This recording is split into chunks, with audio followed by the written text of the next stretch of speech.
welcome back to the channel. As many of you will already know, I'm Will Gale and I've spent my life building a UK-wide home buying company, British Home Buyers, nationwide estate agency, British Home Sellers, and my own personal property portfolio. So not only does that give me access to information you probably don't have, but when you create a business in the property industry and live and breathe it as I have, you naturally get the inside track on what's happening before anyone else does. So in this video, I want to talk to you about if you should buy a property or not at the moment, and what the economic and investment trends are showing us will happen with house prices over the next 12-24 months.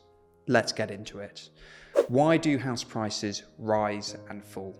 None of us want to buy a property and watch it fall in value. And although we've all heard how house prices never drop in value long term, there have been cycles where prices have dropped and increased. But why? Why have house prices barely increased or decreased over the last 2 years, despite interest rates having increased so much? It's because, simplistically, people assume that if interest rates go up, house prices must naturally come down. However, as we can see from these graphs, although house price growth has slowed down significantly, it's only dropped for a short while before beginning to increase again. Overall, prices have stayed pretty flat because in reality, it isn't just interest rates that affect if house prices go up or down, but also supply and demand. So if not for the lack of supply of property that we have in the UK right now, prices would have dropped. Prices stagnating is essentially the same things, pricing slowing down. But before we talk about how supply and demand is propping up house prices right now, let me explain how house prices have actually already crashed. Now, I know that's a confusing statement, given I've just shown you how average house prices have stayed pretty stagnant over the last 2 years. But what this average house price graph doesn't show you is the effects of inflation. Because as we all know, inflation makes us all poorer because everything costs more. In effect, a pound in your pocket today is worth less than a pound in your pocket a year ago. So this graph shows you average house prices over the last 3 years. As we've discussed, it looks pretty stable. And now this graph shows average house prices over the last 3 years adjusted for inflation. They have collapsed 16%. So without most of us realizing it, we have already had a house price crash as well as a living standards crash. So look, I know it's confusing because if my money is worth less today and house prices have stayed the same, surely that's making it harder for me to buy a house, especially with interest rates as high as they are. But in reality, even if your income hasn't increased in line with inflation, even if it's just increased less than inflation at 3% or 7% over the last 3 years or so, then your income is still growing faster than that of house price growth. So what is happening right now to house prices? This shows the percentage change in house prices over the last 3 years. The yellow line shows normal average house prices year to year. The blue line shows average house prices year to year, but adjusted for inflation. From looking at this, it's obvious the market is already starting to recover, even with interest rates remaining as high as they are at the moment. So what do you think will happen if interest rates start to decrease a little bit later in the year? Even if they just drop a little, the property market is going to stop stagnating and is going to be fueled up to rise even faster. Lower interest rates equals more affordability, which equals more money chasing property. So should you buy property now?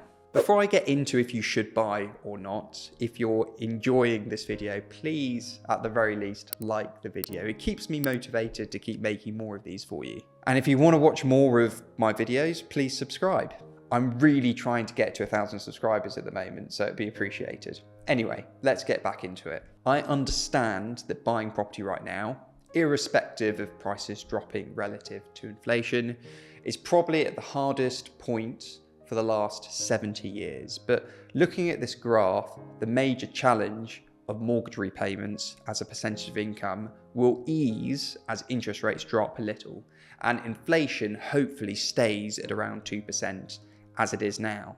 The main hurdle isn't the repayments for most people, but actually getting the deposit.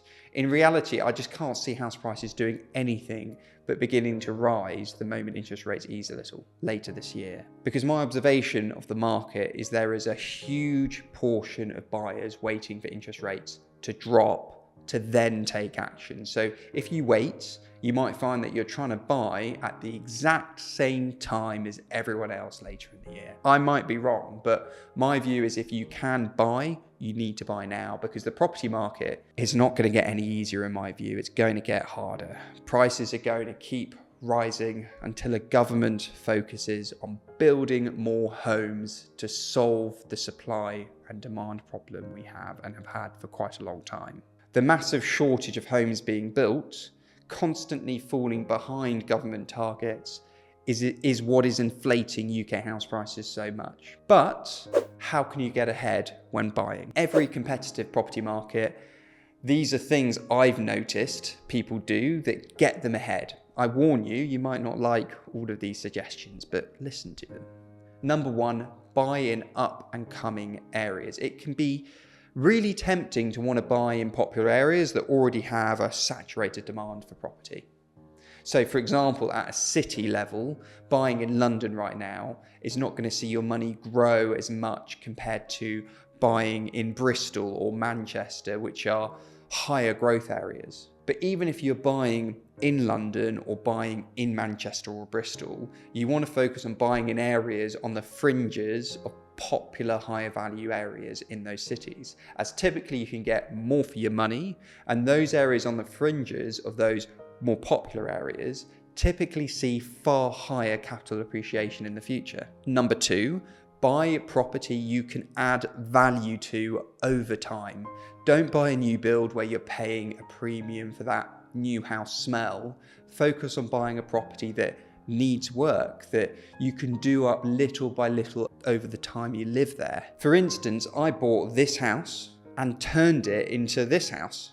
Now, that didn't happen all at once. I bought the house whilst I lived there for a couple of years. I got planning permission, sorted and saved and perfected what I wanted done.